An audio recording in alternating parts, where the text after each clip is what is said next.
¿Qué tal, amigos de Vanguardia? ¿Cómo se encuentran? Espero que estén felices regresando del periodo vacacional o en proceso de reintegrarse a sus funciones. Nosotros no tuvimos opción, así que decidimos reunirnos porque al parecer estamos desquacerados y no tenemos presupuesto para tomar un descanso en la playa. Así que no teniendo otra cosa que hacer, pues mejor nos dedicamos a analizar los temas que como quiera sí se suscitaron a lo largo de los últimos 7, 10 días en que no nos hemos visto. Tengo aquí entre mis apuntes lo primero que ocurrió, un inesperado abucheo a Rocío Nale, y yo sé que el público se está preguntando igual que yo, ¿qué es una Rocío Nale? Y eso nos lo va a explicar mi amigo Nacho Alvarado. Nacho, ¿cómo Bueno, pues, estás? ¿qué tal? Buen lunes, buen retorno a la actividad. Eh, pues yo creo que por lo que se conoce a Rocío Nale, o hay que decir, mejor dicho, ella fue la secretaria de Energía, la, eh, eh, la funcionaria que comanda la ejecución de Dos Bocas, que es una de las obras insignes del gobierno de López Obrador. Y bueno, quien es la candidata del bloque encabezado por Morena para la gubernatura de Veracruz. Hay que recordar que Rocío Nale llega o alcanza la candidatura en medio de una controversia, primero porque no es nacida en ese estado, sino en Zacatecas. Lleva ahí residiendo 36 años, sus hijos nacieron en Veracruz, pero la ley marcaba que no estaba impedida para ser candidata. Se reforma, se hacen cambios a la ley de tal suerte que se le permite ser candidata. Después, en el proceso de selección interna, pues aventaja por un punto o menos de un punto al otro personaje que era propuesta de Morena. Y bueno, pues ella termina haciéndose con la candidatura. También, eh, pues, por esta suerte de lotería con las cuestiones de género, ¿no? Ahora, ¿qué pasa con Rocío Nale? Pues bueno, primero que nada, marcaría yo el error de sus coordinadores de campaña, de sus equipos de asesores o de su equipo de asesores, que la llevan a ella a la cabeza de un puñado de candidatas y candidatos a un conocido o quizás el más famoso de los restaurantes en el puerto de Veracruz, que es La Parroquia. Y allí pues entra entre abucheos, convocan ahí a una rueda de prensa con ella, entra entre abucheos y se tiene que salir del local porque nunca cesan los abucheos, ¿no? Entonces, pues esto nos indica cuál es el nivel de polarización política que tenemos, pero repito, sobre todo la falta de criterio, la falta de cálculo del equipo de Rocío, ¿no? Sí, Carlos, ¿cómo estás? ¿Tú podrías darnos tu visión? ¿A qué obedece este abucheo? ¿Es atribuible al actual gobernador de Veracruz, al desempeño de Morena, a los propios méritos o falta de ellos de la candidata? ¿Cuál es tu lectura? ¿Qué tal? ¿Cómo estás, Enrique? ¿Qué tal, Nacho? Auditorio. Muy buen día. Qué bueno que nos acompañan otra vez por acá.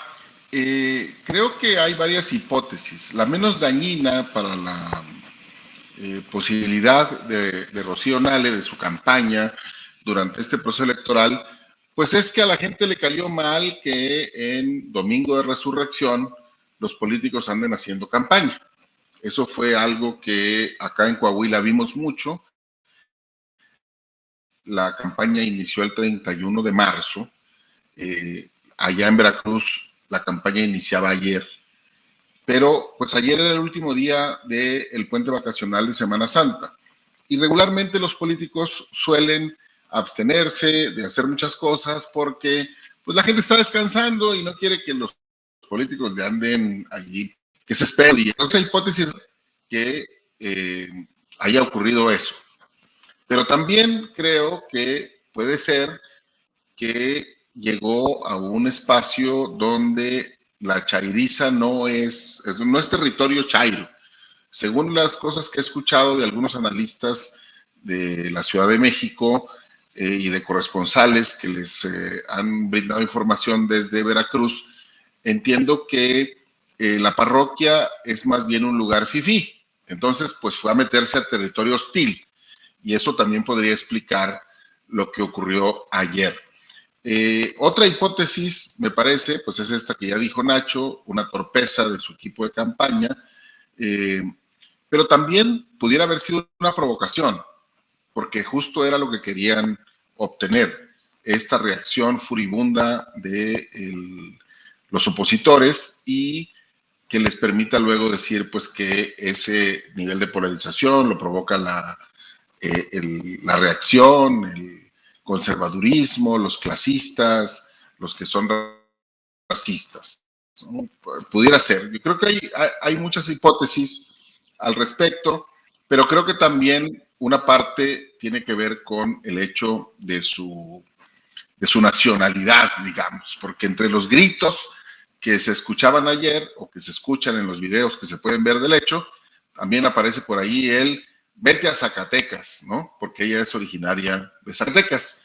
Entonces, pues parece que una de esas o una mezcla de todas esas es lo que pudo haber provocado el hecho. Puede ser un rechazo a Morena, por supuesto, que parece que en Veracruz tiene pues un nivel de no aceptación alto, aunque las encuestas que se conocen por lo menos dicen que Rocío Nale marcha a la cabeza de las encuestas en esa entidad, pero que podría ser una de las que se problemaran, ¿no? Yo creo que por ahí, alrededor de todo eso está. Es que no se contrapone, ¿verdad? Necesariamente no es excluir, si puedes tener un nivel de no aceptación alto y puedes tener casi la elección al mismo tiempo en el bolsillo. Los dos escenarios no son excluyentes mutuamente, vaya. Sí, el punto, como decía Carlos, la parroquia, yo no sé si sería o si se pueda calificar como un restaurante fifí, pues es, digamos, una cafetería, restaurante que a mi juicio no solamente ofrece un pésimo servicio, sino más bien ya está en el mame de muchos chilangos, de muchos visitantes también del puerto de Veracruz, ¿no? Entonces, por eso se atiborra, porque ni buen café tienen, ¿no? Que es lo que presumen. Pero el hecho es que posiblemente el acto de ir a un restaurante en plena vacación, por mucho que se marque el inicio de la campaña en Veracruz, me parece de mal gusto. Y repito, fue un mal cálculo. Yo no pensaría que fueron a provocar porque pues, no hubieran salido como lo hicieron, en medio de gritos. Es decir, fue, digamos, un episodio, pues no diré que bochornoso, pero sí lamentable para el arranque de una campaña política, ¿no? Sobre todo una campaña que está envuelta por polémica, no solamente por la forma en que se logra esa candidatura, sino porque hay que recordar que Dos Bocas, la refinería, eh, pues no solo terminó costando infinitamente más, 3 veces más del presupuesto original, sino que sigue sin producir un solo barril de combustible, ¿no? Y ya se acabó marzo, que fue el mes que dijo el presidente, ¿no? Que se iba que iba a marcar el inicio ya de las operaciones a plena capacidad, porque le han puesto varias fechas al arranque de la refinería, que estuvo esencialmente a cargo de Rocío Nale y su equipo en la Secretaría de Energía. Y pues finalmente el presidente hace unas semanas dijo, bueno, ya, en marzo. ¿Qué día? En marzo. Y pues marzo se acabó y sigue sin refinar. Dos Bocas, un solo litro de gasolina. Y hay que considerar que es una instalación que ya fue inaugurada, ¿sí? Se inauguró. Regularmente uno suele creer que las inauguraciones sirven pues para señalar el momento en el cual las cosas comienzan a ser usadas o comienzan a funcionar, ¿no? Acá en esta administración ya hubo una mañanera muy didáctica en la que el presidente dijo que no, que inaugurar servía para presionar cuando iban atrasadas las obras para que se apuren los contratistas. Es una visión distinta, una visión diferente, que a lo mejor jala, ¿no? Muchas gracias por tus inapreciables opiniones.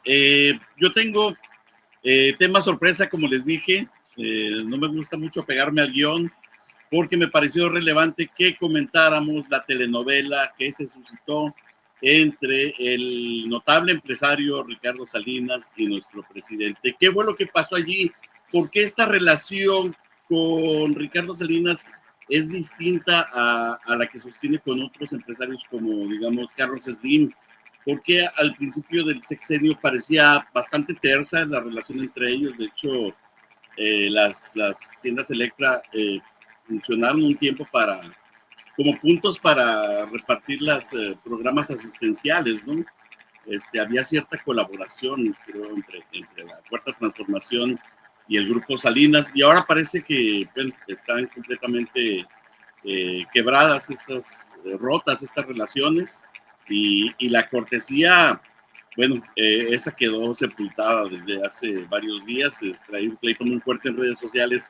Ricardo Salinas, perdón, incluso tuvo el tacto de dedicarle el programa de los Simpson legendario del Mono Riel al presidente de la República. Lo posteó en redes sociales TV Azteca. Dijo, esta noche vamos a presentar el episodio de Los Simpson del fallido monorriel de Springfield como alusión al Tren Maya. No sé si vieron por ahí esa publicación, pero fue algo épico. Digo, en el sentido de esta información, de este pleito en redes sociales. Alguien, no se amontonen. ¿Quién va? Sí, Carlos. A ver, mira, creo que hay un par de lecturas que no se deben de perder de vista en torno a este asunto. Porque hay al menos dos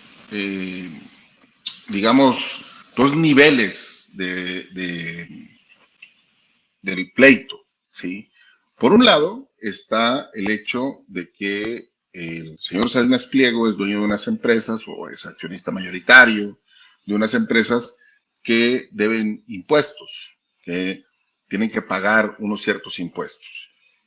Por el otro, el señor Salinas Pliego fue, a lo largo de casi todo este sexenio, uno de los empresarios consentidos de la administración de López Obrador. Se le enviaba a través de sus bancos, de las sucursales de su banco, como ya bien lo comentaste, carretadas de dinero para la dispersión de los apoyos en cash que se dan a través de los programas sociales. Y luego, al final del sexenio, habiendo transcurrido ya prácticamente 5 años, la relación tersa, armoniosa, de colaboración, incluso se puede decir, que tuvo el señor Salinas Pliego con el gobierno de López Obrador, se empezó a resquebrajar. Y en medio de eso está el asunto de los impuestos que le pretende cobrar la Secretaría de Hacienda a las empresas de Salinas Pliego, y que él asegura que se hace mediante una estrategia de chantaje a la que han cedido muchos empresarios, pero que él no está dispuesto a hacerlo. Hay quienes especulan que no es solamente eso, sino que hay detrás una intencionalidad política, que Salinas Pliego y un grupo de socios que le acompaña, su familia, están planteándose seriamente la posibilidad de incursionar en política. Y esto les viene muy bien, ¿sí? Tanto si es la primera cosa, la verdad, que se trata solo de un asunto de impuestos, ¿sí?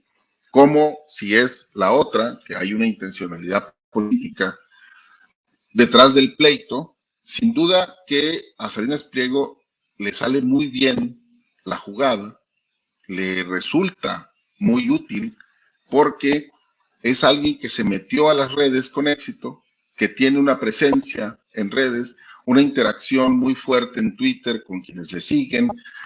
Ya es el nuevo tío Gamboín de Twitter, ¿no? Porque todos le dicen tío y él les contesta como si fueran sus sobrinos. Nada más falta que les haga pastel cuando es su cumpleaños y que les mande su credencial de pertenencia al club. Pero el asunto es que a él le sale bien porque él está bien instalado en las redes. Es un personaje que puede ser odiado por mucha gente, pero que hay otros que lo admiran, muchísimos hay que lo admiran, porque lo ven como un prototipo de tipo exitoso, de individuo exitoso que ha hecho negocios y que ha sabido prosperar. Y él se vende además de esa manera. Entonces, yo no estoy seguro de cuál sea la hipótesis correcta. Veo atisbos de la parte política en algunos espacios muy concretos que han sido aprovechados por Salinas Pliego y su familia para hacer una proyección de lo que son más allá del medio de comunicación que encabeza, que es TV Azteca.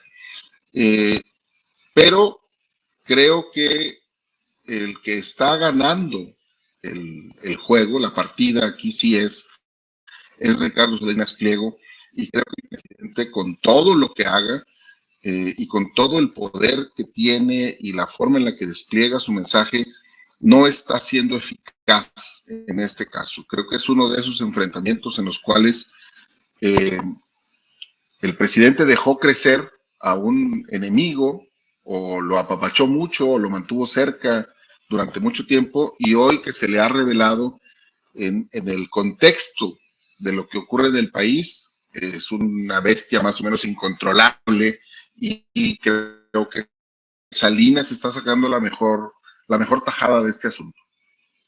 Nacho, trasfondo político o cochino, vulgar y asqueroso dinero.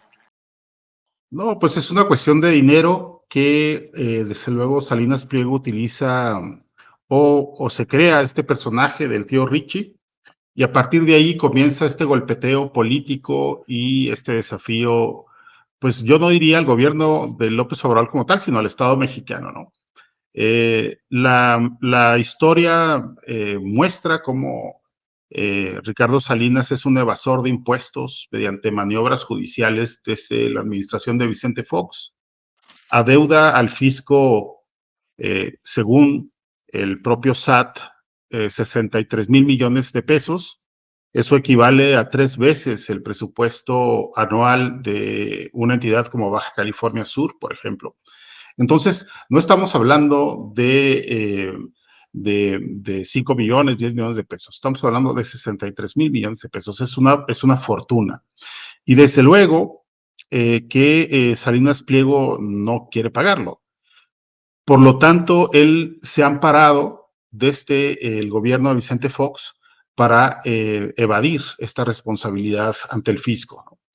Y pues hace, ¿qué será? 3 semanas, 2 semanas, él se vale de esta figura en redes sociales del tío Richie para emitir un video en el que pretende justificar, bueno, él dice que sí ha pagado impuestos, que primero esa es la verdad principal. Segundo, justifica el hecho de la existencia misma de algunas instituciones del Estado, ¿no? Habla de asesinatos, de inseguridad, de corrupción, como una forma de fijar un punto que es el pagar impuestos no sirve de nada en un Estado corrupto como el mexicano. Y por lo tanto no los voy a pagar y háganle como quieran, ¿no? Y tercero, bueno, mantiene punto y aparte al presidente López Obrador al decir que él es su amigo y que estos son sus funcionarios corruptos. Y desde Palacio Nacional, pues López Obrador también se ha referido en términos similares al decir que esto no se trata de una cuestión personal, sino que son responsabilidades que se tienen que cumplir, ¿no? En estos días volvió a arreciar, si es que se puede hablar de eso, el tema, después de que en una entrevista Aramburu Zavala, que es la mujer más rica de México, ex presidenta del Grupo Modelo, habla de cómo ella y su hermana deciden no buscar el amparo, a pesar de que varios otros accionistas lo sugirieron como una forma de evadir los impuestos. Entonces, cuando ella hace esas declaraciones, palabras más, palabras menos, la senadora Citlali Hernández, pues lo publica por sus redes sociales y vuelve a retomar esta batalla o esta confrontación personal que tiene con Salinas Pliego desde hace tiempo, para poner el ejemplo de un empresario que cumple con sus impuestos y otro que va de las tributaciones, ¿no? Entonces, la respuesta de Salinas Pliego viene igual, se vuelve a poner otra vez ofensivo porque es un tipo ofensivo, ¿no? Que alude, en este caso, a la figura física de la senadora. Hay que recordar que él le pone senadora con C y se burla de su sobrepeso, pero también lo hace con otros funcionarios, sobre todo el área de comunicación, a quienes no baja de homosexuales, y descalifica a todo aquel periodista o comunicador que le recuerda o que recuerda la evasión enorme de impuestos de Salinas Pliego, ¿no? Entonces, bueno, ¿qué es lo que yo pienso? Al final, yo creo que después de las elecciones se van a venir las cosas más en serio. Ahorita, digamos que no conviene mucho moverle ahí al tema por un aspecto de mero cálculo político, pero si no es después de las elecciones en este gobierno, será el próximo, el que seguramente termine por obligar, no sé si a pagar 63,000 millones de pesos, pero sí una buena parte de ese dinero a la hacienda pública, bueno, al sistema tributario mexicano, ¿no? Porque, digo, por mucho dinero que tenga Salinas Pliego, no es nadie frente al Estado mexicano. O sea, él no puede desafiar al Estado mexicano sin consecuencias. De alguna manera, Ricardo Salinas sí responde a este ídolo que se fabrica, en efecto, una parte de los votantes que simpatizan con la derecha más extrema, con el neoliberalismo, con el libre mercado y consideran a este tipo de personajes como gente efectivamente de éxito, gente que es capaz de ponérsele al tú por tú al Estado y hacerle algunos reproches sobre la manera en que se ejercen los impuestos, pero ¿tendrá algún peso electoral? Digo, ¿lo agarrarán de bandera algunos o lo querrán de aliado en la extrema derecha o en la parte más derechista del espectro político mexicano? ¿Alguien tiene algún comentario al respecto? Pues mira, eso es algo que sin duda el pleito entre Ricardo Salinas y el presidente, en términos de la campaña presidencial, pues a Claudia Sheinbaum no le sirve, ¿sí? No le ayuda, no es algo que le aporte a su campaña, es algo más bien que podría capitalizar Xochitl. Tampoco veo esos guiños en lo que hace Ricardo Salinas, porque no es alguien que esté llamando abiertamente a que se vote en contra de Morena, ¿sí? Pero sí, yo por eso insisto en que esta otra hipótesis de la deriva política que puede tener el tema del activismo de Salinas Pliego y algunos integrantes de su familia a través de ciertas acciones que el Grupo Azteca realiza, es una arista interesante y hay que analizarla, porque yo no lo veo como un activista a favor de la campaña de Xochitl, pero es evidente que sí está tratando de aprovechar cada elemento que puede para, digamos, ganarle la partida, por lo menos en redes sociales, a el presidente López Obrador. Y sí hay una confrontación que, aunque él intenta, digamos, mantener un poco la cordialidad con el presidente, pues es evidente que es con su gobierno con el que se está confrontando y que ha sido el gobierno que le favoreció enormemente, que como empresario le permitió hacer grandes negocios e incrementar su fortuna. Y entonces el presidente, que es un animal político, pues él no se anda con rodeos y aunque tampoco agarra un garrote como lo hace con los periodistas o con otros personajes que son sus enemigos políticos para darle a Salinas Pliego, pues no tiene ningún rubor en llamar al del SAT y llamar al otro que le sabe y al de la Procuraduría Fiscal para que expliquen de dónde salen esos 63 mil millones de pesos que dicen que debe las empresas de Salinas que ya comentaba Nacho.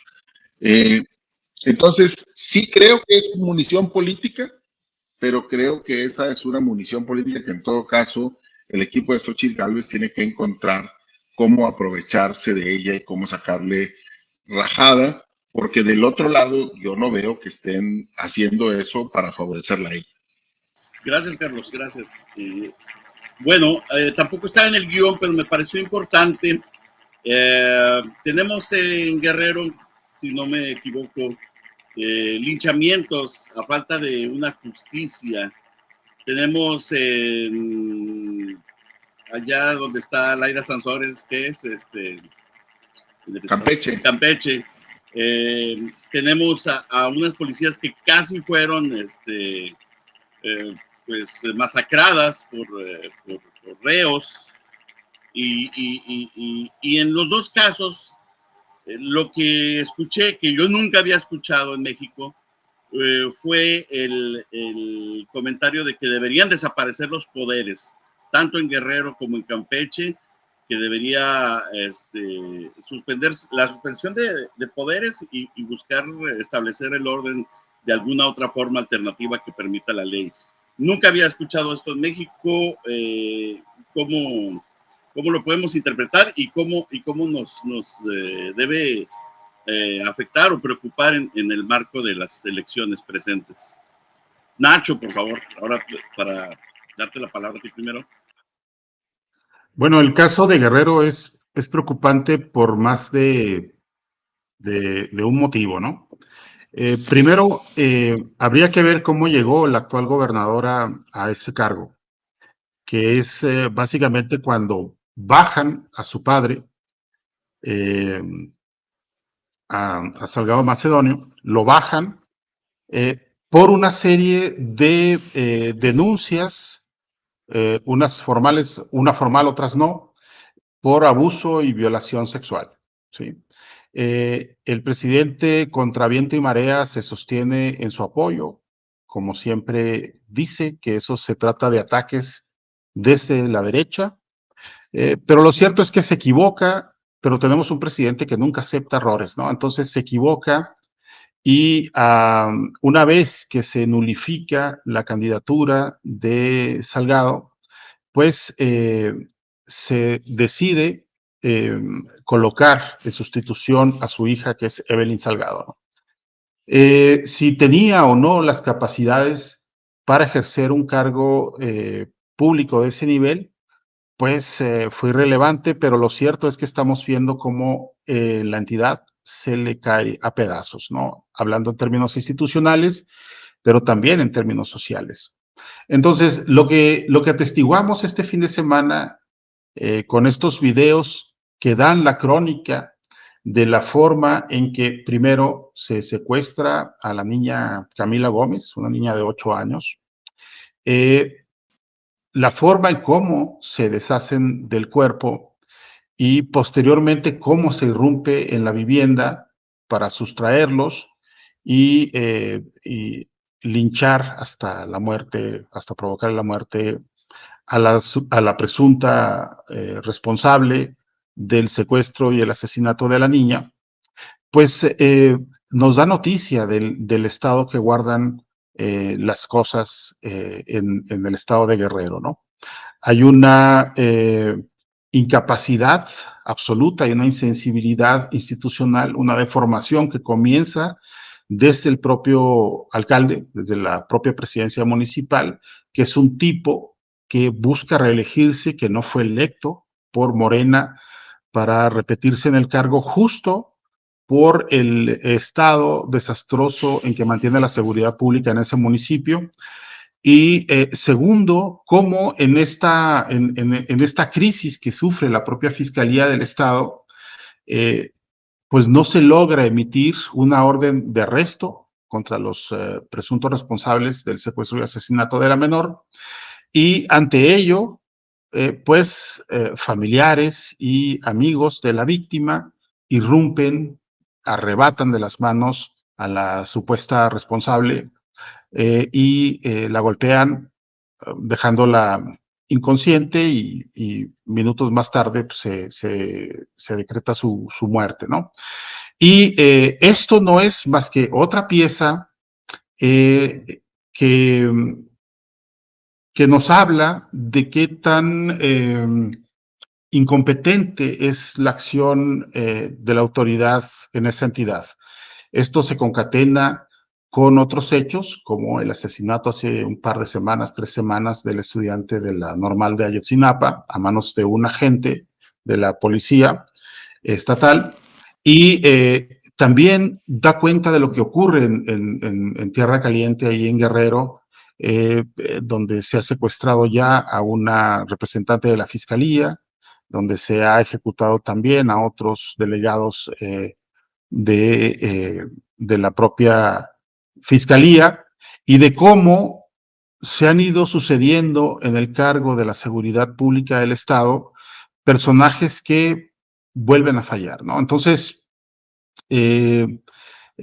para el caso de Campeche, pues bueno, tenemos una gobernadora que de nueva cuenta, con todo el respaldo presidencial, pues se siente igual que el gobernador de Veracruz, igual que los gobernadores de Morena, con esta autoridad, con esta arrogancia de supuesta moralidad superior para hacer lo que les place sin o negando, mejor dicho, realidades que son bastante elocuentes, como el tema de la seguridad pública, ¿no? Entonces, a final de cuentas, no sé si esto va a alcanzar para dar reveses electorales a Morena, posiblemente en estas entidades ocurra, pero en el panorama nacional yo creo que no repercutirá tanto.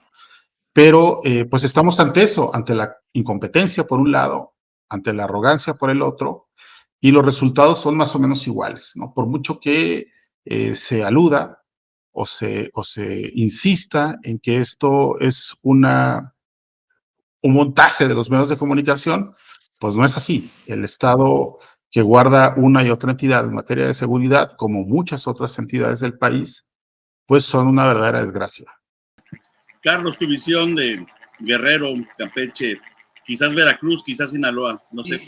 Y Guanajuato, porque mira, el asunto es que a estos elementos que ya nos comentó Nacho, hay que sumar el oportunismo y la frivolidad, porque lo que ha pasado en el Senado de la República, donde se han planteado estos asuntos de desaparición de poderes en los estados, que en efecto es una figura que está en la Constitución, que sirve para casos extremos en los cuales el entramado de las instituciones públicas ya no son capaces de mantener la estabilidad política, de garantizar la paz social, etcétera.